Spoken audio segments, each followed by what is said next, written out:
Tell the truth and shame the devil. This particular statement has been attributed to a great many people throughout history. My first encounter with it was with William Shakespeare from Henry IV. And I can teach thee cause to shame the devil by telling truth. Tell truth and shame the devil. If thou have power to raise him, bring him hither. And I'll be sworn I have power to shame him hence. Oh, while you live, tell truth and shame the devil. Sometimes when you have to tell the truth, your voice might crack.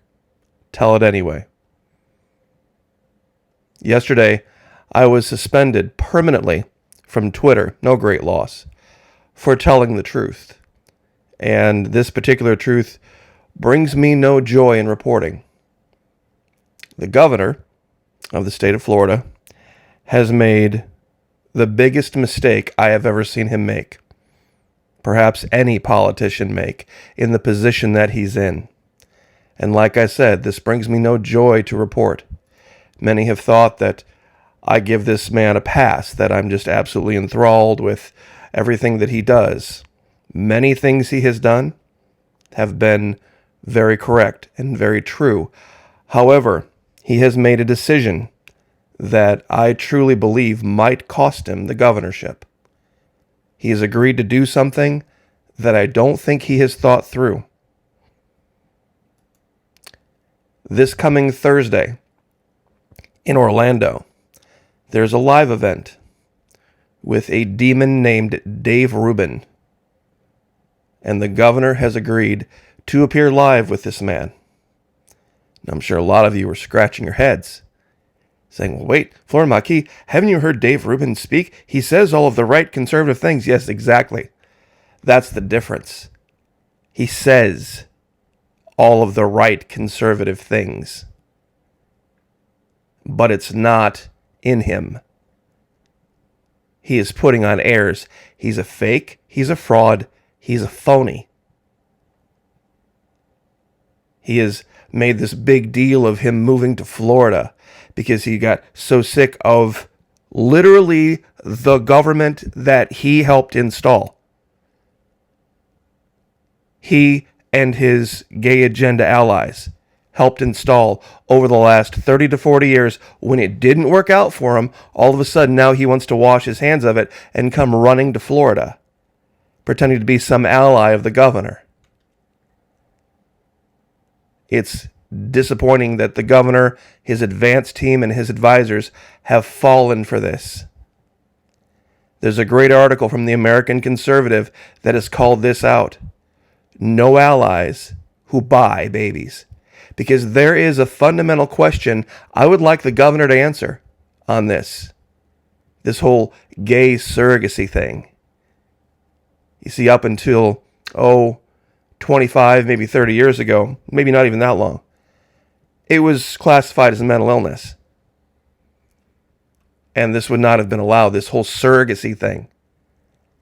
And this is what I called out Rubin on Twitter, and that's why I got suspended permanently. You see, the governor brought up this idea with the legislature. Well, he signed the legislation. The idea came from elsewhere about preventing teachers from grooming and indoctrinating young kids about this idea of a trans lifestyle.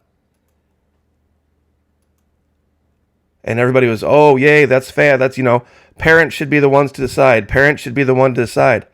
Really? Parents should be the ones to decide? What if you just buy the kids? What if you just purchase them? And then you can indoctrinate them any way you want to. Groom them any way you want to, because it's, the kid you purchased. So that you can make believe the idea that you're a father, while still holding on to your California values, those values that destroyed that entire state. California didn't used to be a bad place. It is now. Because of this exact kind of thinking. You see, this was the whole big deal with Disney. This is the whole big deal. Disney should not be on the side of people who want to groom kids. And that's why the governor took away their special governance privileges. But let me ask you the question. What's to stop some groomer from just starting a foster home? And since they're technically, quote unquote, the parents, they can groom them any way they want. They can have 10 kids, 15 kids, 20 kids, as many as they can possibly purchase. And that's really what this is. Purchasing kids for grooming purposes. No allies who buy babies. 19 March 2022. Dave Rubin began his career in the late 1990s as an intern for Jon Stewart, the putative comedian who was the host of The Daily Show. In the first years of the new millennium, he transitioned to the podcast game, hitting up such smash hits as The Hot Gay Comics and The Ben and Dave Show, the irreverent show where anything goes under the aegis of Here and LGBT. Remember back when it was just LGBT? Look at it now. And then, of course, he was allied with Cenk Uygur from the Young Turks. And slowly he started to drift.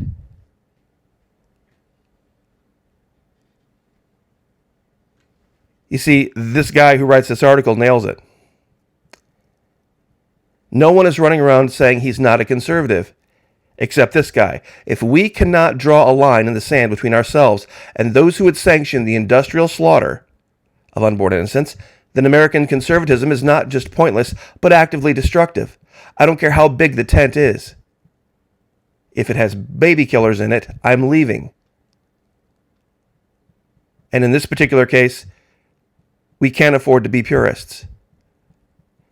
And what about the trendy conservative ally of the week? The anti-woke liberal who is more likely than not to be a gay political commentator. Rubin, Sullivan, Moore. If there was any hope that such people belonged in the new conservative movement, Dave Rubin did away with that this week with the announcement that he and his legal husband, also named Dave, are expecting 2 children this coming fall. The announcement was met with effusive congratulations from some leading lights of the very online right. Even Florida Governor Ron DeSantis' press secretary.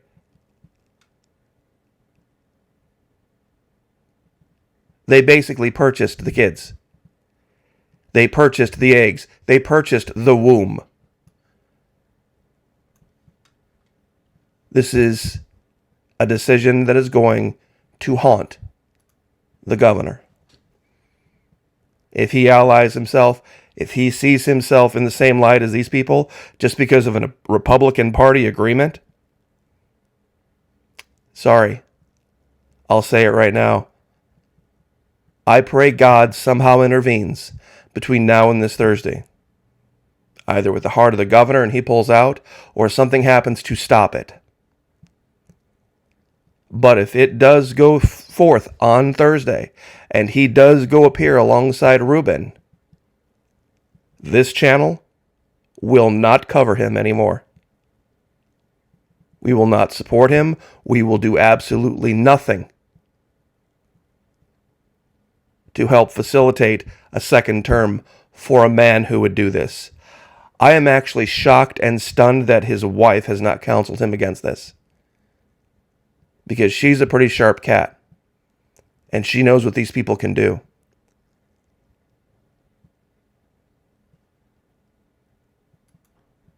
Tell the truth. Shame the devil. And make no mistake, this video might get some attention. And if pattern holds true, this is why I have been humbly trying to build my Patreon channel. Because when Jennifer Veterans for Truth came out on the side of Tony Spell, the pastor down in Louisiana that continued to hold services through the whole 2020 sniffles, she lost her monetization too. And when the Patriot nurse stood up and told the truth, her truth, she lost it as well. This is mine. If this is the hill I have to die on, this is the hill I die on. But I'm going to call a demon when I see it. I don't believe the governor is a demon, but I believe he's been greatly deceived. Or his advance team has been greatly deceived by 2 demons that just know how to talk the game. They know how to play it. They destroyed California. It took them decades and decades to do it. And now they want to come to Florida and they want to stand alongside the governor, and he's allowing it? Hell no, Ruben. Somebody's going to say something. I'm not the biggest channel. I don't have the most reach. But I've got a pretty good reach. And if it costs me everything, it costs me everything. But this is the hill I will die on. You are a demon, and you need rebuked. And I'll leave it there. Once again, to everyone within the sound of my voice, pray for the governor. Pray that there is some type of an intervention that stops this. God bless. Happy Memorial Day. Like, share, subscribe. We'll see you guys next time.